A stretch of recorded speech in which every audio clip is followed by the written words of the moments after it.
City staff want to increase the size of Hamilton's urban boundary to accommodate population growth to the year 2051.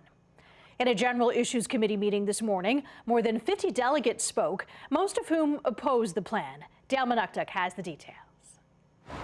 City staff are asking Hamilton Council to lock in development plans for the next 30 years. But delegates from across the city are saying hold on.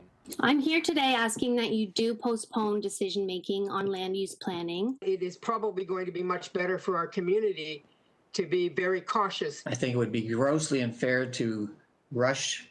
The least we must do is delay the decision until we are through the pandemic and have public-wide consultations. Forecasts suggest an increase of 236,000 new Hamiltonians by 2051. City planners say Hamilton needs 1,340 hectares of land to accommodate them, which includes prime farmland. City of Hamilton, in total, we have about 1,600 hectares of developable land forever for the future. The gravity of the decision isn't lost on Hamilton Councillor John Paul Danko. This decision today affects the next 30 years of growth. So if you're 20 today, by the time we end up with the full build out of this plan, they'll be 50 years old. Really, it just all sets up for a major. The staff report cites a survey in which only 147 Hamilton residents responded, only a handful under the age of 25. But younger delegates made sure their voices were heard.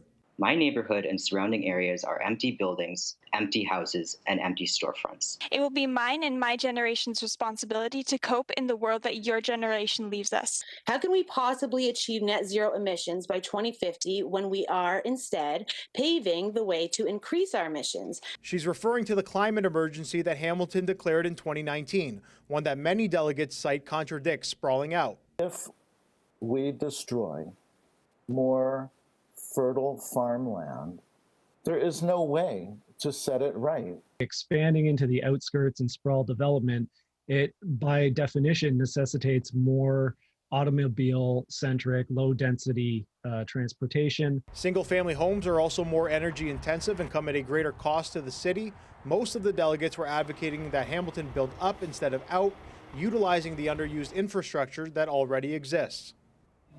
Now, in that survey cited by city staff in which 147 people responded, the majority of them, 70%, say they support this more ambitious boundary expansion. However, they were never given the chance to select no boundary expansion at all, which is what most of the delegates and Councillor John Paul Danko support.